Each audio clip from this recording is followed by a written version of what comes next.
번호돌이 춤 행렬이 마무리됩니다. 그동안 가게 주변을 채우던 음악과 인파가 갑자기 사라지고 동네는 조용해졌습니다. 소란이 끝나고 난 뒤에 정적, 사건의 무대를 더욱 또렷하게 만드는, 그리고 사무실 앞에서 이름을 불러보지만 아무 소리가 나지 않습니다. 이 순간 그날 밤의 일상은 강력한 사건이 돼버립니다.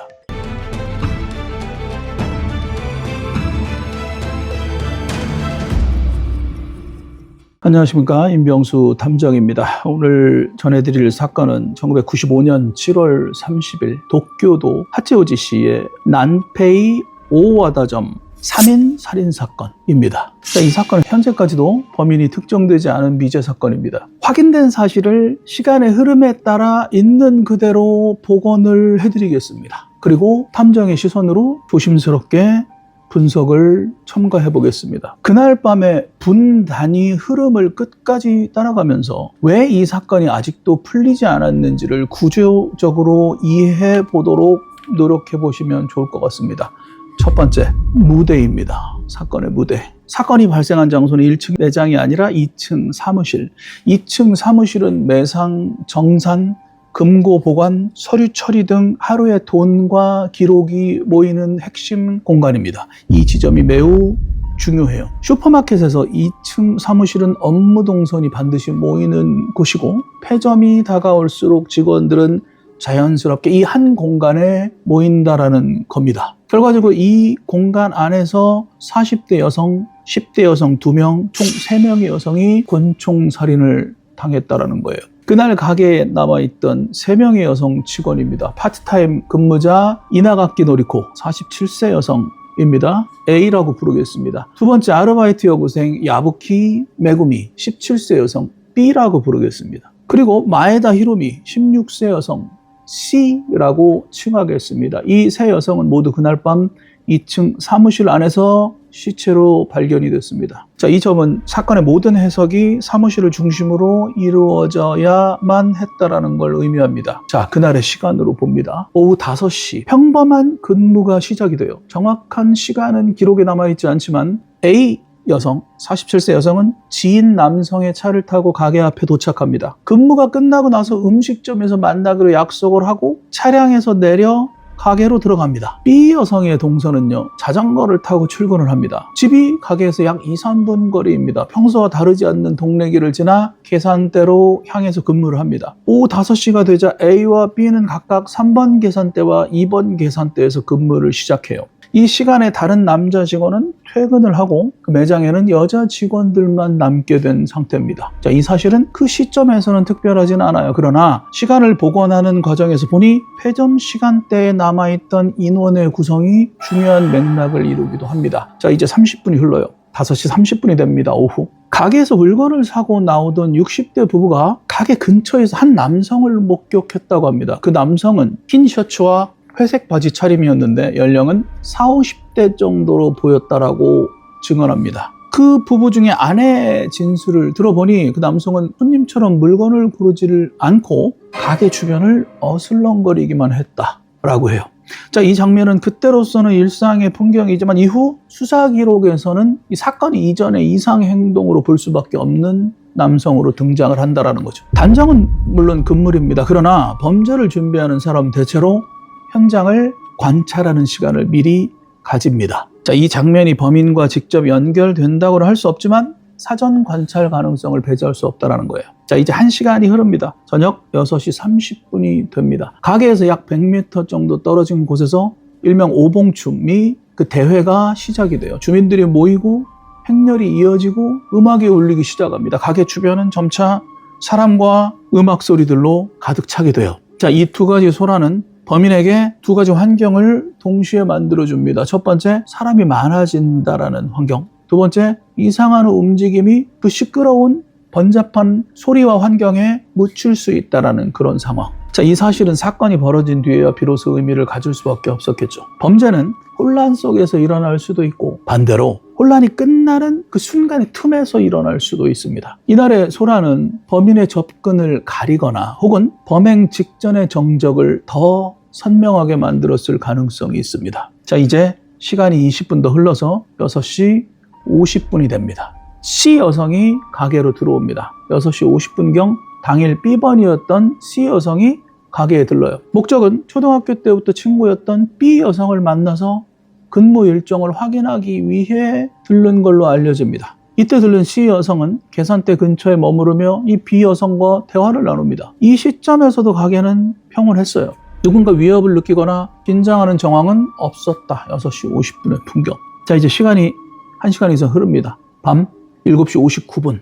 제3자의 증언이 다시 등장합니다. 가게를 이용하던 20대 여성 손님이 이후에 다음과 같이 증언합니다. C 여성은 B의 여성의 일이 끝나기를 기다리고 있다고 말합니다. 같은 자리에서 40대 A 여성이 일이 끝난 뒤 집안 제사를 지내러 간다고 말하는 것도 들었다라고 증언합니다. 이게 두 가지 증언입니다. 가게를 이용하던 20대 여성의 증언이에요. 자, 이 두 개의 증언은 중요한 의미를 가집니다. 이 시점까지 이 세 여성은 모두 정상적인 퇴근 계획을 이야기하고 있었다라는 거예요. 불안, 위협, 다툼의 흔적은 전혀 없었다. 밤 7시 59분까지는.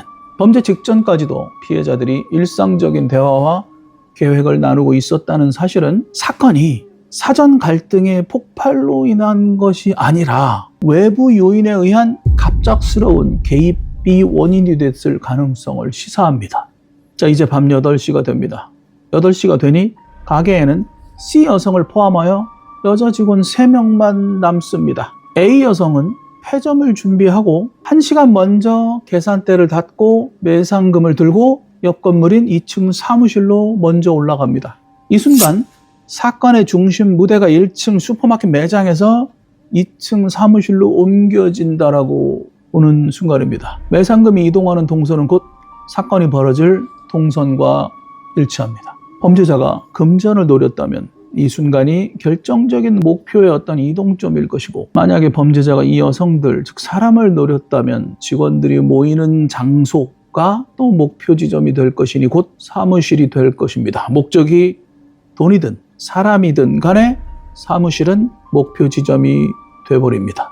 30분이 흐릅니다. 8시 30분. 또 하나의 목격이 등장해요. 60, 70대 정도로 보이는 남성이 물건은 사지 않고 매장과 계산대 주변을 어슬렁거리며 돌아다니는 모습이 목격됩니다. 이를 목격한 여성은 50대 여성인데요. 해당 남성은 몇 분 동안 아무것도 구매하지 않은 채 매대와 계산대 주변을 배회했다고 합니다. 자, 이 장면은 수사 기록에 폐점 직전의 이상 인물 행동으로 남지요. 다만 이 인물이 앞서 5시 30분에 목격된 인물과 동일한 인물인지는 확인되지 않습니다. 즉 3번의 제보와 증언이 있었다는 상황입니다. 중요한 점은 동일 인물 여부가 아니라 폐점 전후에 배회자가 반복해서 목격되었다라는 이 구조입니다. 이 구조는 우연일 수도 있고 범인의 사전 관찰일 수도 있습니다. 다만 핵심 시간대마다 나타나 보여준 이상 행동은 맞습니다. 사건의 맥락을 형성하는 이상 행동이지요. 자, 8시 51분입니다. 이제 마지막 구매가 이루어져요. 이 세 여성 중에 C 여성이 우유와 콘돔을 구매합니다. 8시 51분경. 현장에서 발견된 영수증으로 확인이 돼요. 이 시각까지 가게는 정상적으로 운영되고 있었습니다. 누군가가 위협을 하거나 직원들이 긴급히 대피하는 상황은 없었습니다. 이 영수증은 마지막 평온을 보여주는 물적 증거로 보입니다. 이제 밤 9시가 됩니다. 번호돌이춤, 행렬이 절정에 달하는 밤 9시.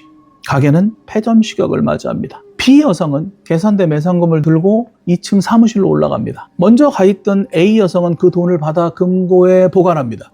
이 시점에서 이 세 여성 모두 2층 사무실 또는 그 인접 동선에 있었던 것으로 보입니다. C 여성 역시 B를 기다리며 근처에 있었다라고 증언에서 확인이 됩니다. 그 시간이 밤 9시. 자, 이제 9시 6분이 됩니다. A는 가게에 불을 끄고 문을 잠급니다. 같은 시각 근처를 운전하던 동네 주민 한 명이 슈퍼 옆 골목에서 남자의 그림자를 목격합니다. 차량 라이트로 인해서 얼굴 확인은 못했지만 분명히 슈퍼 옆 골목에 한 남자의 그림자가 있었다. 9시 6분. 자, 이런 제보가 들어와요.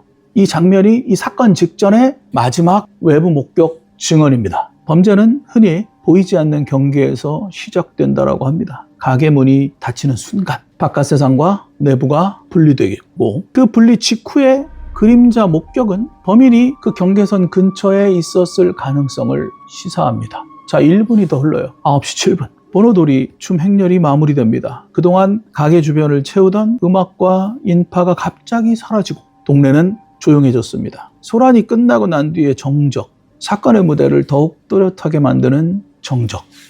9시 15분 A 여성, 40대 여성은 지인에게 전화를 합니다. 날 데리러 와줘 라는 취지의 말을 하고 이 통화는 통화기록 조회로 확인된 사실입니다. 9시 15분 A 여성의 마지막 통화. 이 시점까지 A는 정상적으로 통화를 했고 상황을 인지하고 있었습니다. 즉 9시 15분까지는 급박한 위험이 확인되지 않았습니다. 이 전화 소리는 사건의 기준점이 될 수 있을 것 같아요. 이 시각 이후 벌어진 모든 일은 9시 15분 전화 받은 이후 2분 30초 동안 일이 벌어집니다. 범죄자가 개입했다면 그 개입은 전화 직후에 이루어졌다고 보는 것이 합리적입니다. 5발의 총성이 울린 시간이 9시 17분이었으니까요.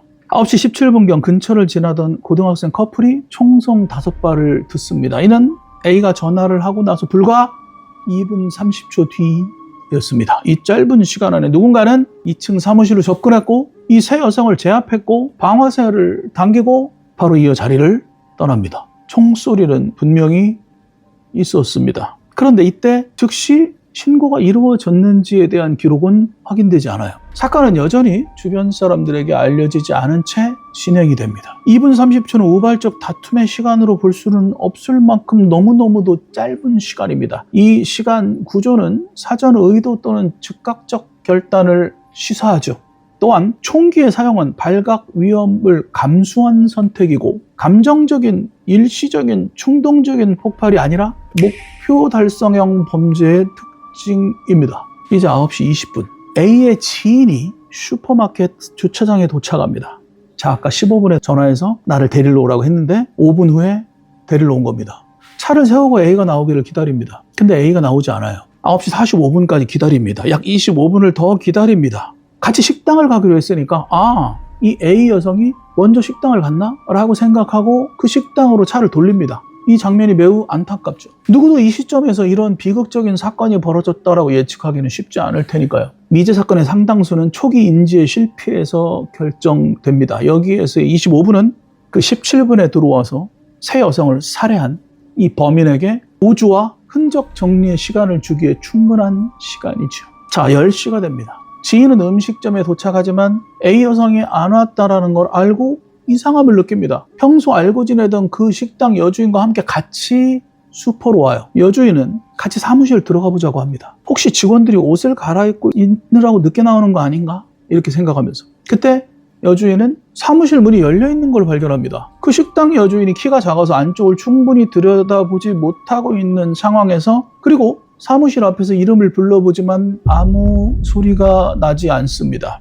여주인은 다시 그 지인에게 돌아오고 그 지인과 함께 사무실에 올라갑니다. 그 안에서 총에 맞아 숨진 여성 3명 A, B, C의 시체를 발견합니다. 이 순간 그날 밤의 일상은 강력한 사건이 돼버립니다. 범행 장소는 2층 사무실이었고 피해자는 A, B, C 3명의 여성이었고 밤 9시 15분 A씨가 전화를 했고 9시 17분 5발의 총성이 울렸고 밤 10시 열린 사무실 안으로 들어왔을 때는 이미 3분은 사망한 상태였다. 사전 정황으로 볼 때는 3번의 제보가 들어왔는데 오후 5시 30분 가게 주변을 배회하던 남성, 오후 8시 30분 매장 계산대 주변을 어슬렁거리던 남성, 밤 9시 6분 골목에서 자동차 헤드라이트 뒤로 비춰졌던 한 남성의 그림자. 시간의 구조를 보니 2분 30초가 떠오릅니다. 전화와 총성 사이의 간격은 2분 30초. 그 시간 안에 접근하고 제압하고 발사하고 현장을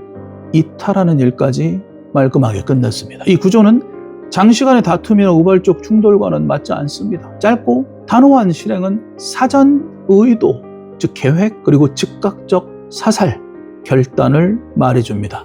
2분 30초 시간의 구조. 공간의 구조를 보니 사무실, 매상금과 금고가 있는 장소, 폐점 직후에는 직원들이 모이는 장소, 목적이 금전이든 특정 인물이든 아니면 그 여성 3명이든 사무실은 목표 지점이 되어버렸습니다. 외부에서는 고립되고 내부에선 통제받았습니다. 순식간에. 세 번째, 행동의 구제를 보니 5시 30분, 8시 30분, 9시 6분 각각 이상한 행동을 하고 있던 남자의 배회. 동일 인물 여부는 확인되지 않았고 핵심 시간대마다 반복되는 배회와 그림자는 우연으로만 보기 어려울 것 같습니다. 사전 관찰일 가능성이 높아 보입니다. 동기의 구조, 사무실과 금고, 폐점 직후라는 요소는 강도 가능성을 떠올리긴 합니다. 그러나 명확한 금품 탈취가 확인된 사실은 매우 제한적이고, 반대로 특정 인물을 노린 표적 범죄라면 장소는 우연이 될 수가 있고, 하지만 표적 대상이 누구였는지를 입증하는 관계, 갈등의 어떤 팩트가 알려지지 않았습니다. 이 사건은 강도와 표적 어느 쪽으로도 완전히 확신할 수 없는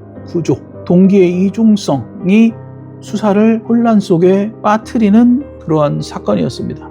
도구를 보니 총기가 등장합니다. 총성 5발이 마지막 분명히 소리가 목격되었고, 일본 사회에서는 희소한 상황이고 사용 자체가 발각 위험이 있을 텐데 그냥 범행해버렸다라는 것. 감정적 폭발로 볼 수도 있겠지만 그보다는 빠르게 목표를 달성하려고 마음먹은 범죄의 충격적인 행동이었다라고 보는 게 맞습니다. 수사의 구조를 보니 총성 이후 발견까지 약 40분이 흘러버립니다. 9시 20분에 지인이 도착했지만 이상 인지를 하지 못하고 현장을 떠난 후 범인에게 도주와 흔적 정리 시간을 주고 결국은 초기 인지의 실패로 이루어집니다.